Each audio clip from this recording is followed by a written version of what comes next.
Love it or hate it, the chances are if you're an English teacher, you'll be teaching kids in the 3 to 6 year old age range sometime in your career. I know because it happened to me. The trend has been driven by parental pressure and education policies based on the popular belief that young is better for foreign language learners. Even though the idea of earlier starts than later starts feels better, it hasn't been backed up in research or studies yet. But the trend is here to stay, and we need more professional development in this area for teachers. And this is what the book Teaching and Learning English in the Early Years by Carol Reed does. In this video, I will share with you 5 teaching secrets from this book that are essential for every language teacher when it comes to teaching English to early years students.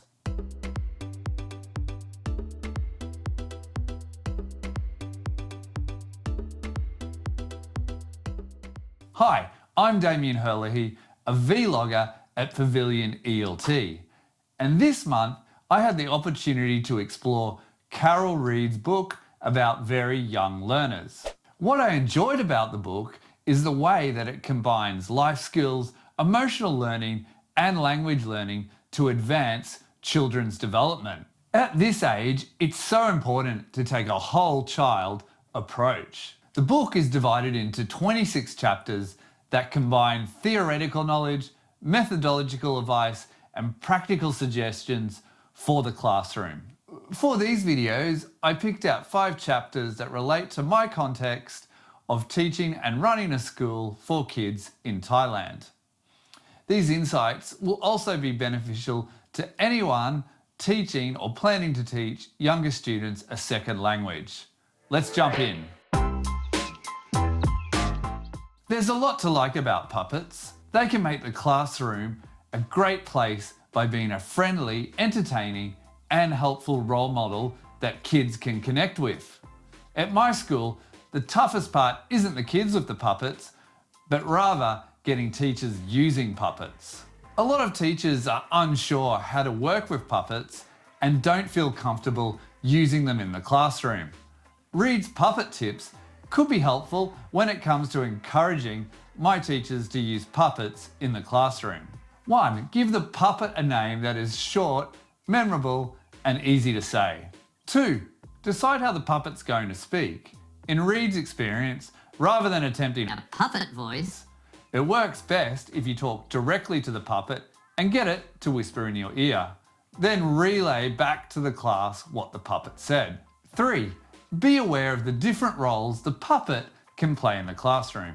For example, the puppet can serve as a co-teacher, as another learner, a friend to the children, a model for language skills, a motivator, and a class manager. Whew, that's a lot of roles. Reed defines learning routines as regular, repeated procedures and activities that relate to different aspects of everyday classroom life. When I first opened my school 10 years ago, we had few routines in the classroom. And this made life really difficult, not only for the teacher, but for the students too. Fast forward 10 years, we now have routines for opening and closing the classroom, also for managing transitions between activities and break time.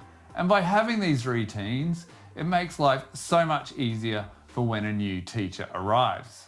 As Reed said, the opening and closing routines frame your lessons and give children a clear signal when English starts and ends. Possible steps in an opening routine could be 1. Sing a hello song. 2. Take a register. At my school, we use actions to help with their verbal responses. So when we ask a student, is Tom here? They then respond, yes, I am. And then all the other students say hello. 3. Say hello to the puppet and talk about how they're feeling that day. 4. Name the day and talk about the weather. And 5. Give a brief overview of the lesson, generating excitement in the activities that are to come. The homeschool link is absolutely vital for me. Without fail, the parents who are involved in their child's learning see the best results in their second language development. As Reed states, the Home Skill link enables parents and teachers to share their different perspectives and knowledge of individual children at home and school, thereby building a picture of the whole child. To get parents on the same page as you, try these ideas. 1. At the beginning of the course, give parents a welcome letter or email with information about the course, topics, methodology used, and assessment. 2. Teach it to the family is a home technique that builds children's self-esteem and helps them internalize what they learn. Children go home and teach a song or rhyme that they've learned in class to their families. 3. Parent workshops are a great way for developing a community of parents who understand the approaches you're using in the classroom. They're then more confident about supporting their children's learning at home. If you're enjoying this video, remember to teach that like button a lesson. On to point 4. Reed believes, and I agree too, that managing children positively is one of the most influential factors underpinning children's achievement in a second language.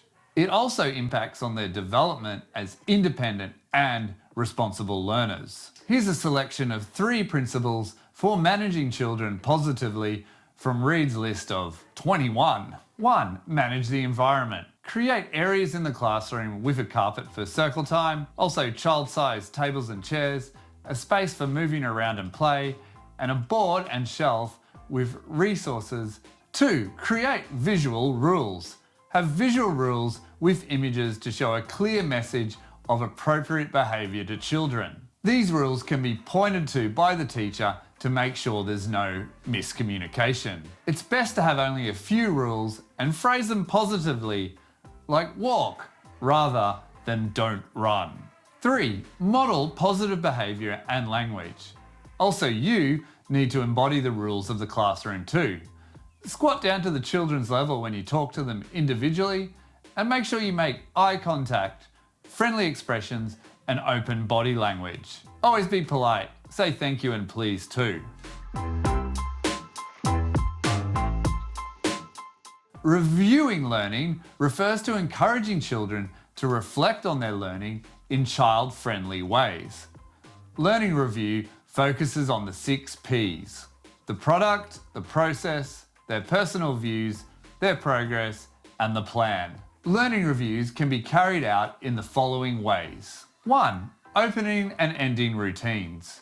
Use the class puppet to introduce what students will learn in a child-friendly language. 2. Ask questions after each activity, such as, why did we play the flashcard game?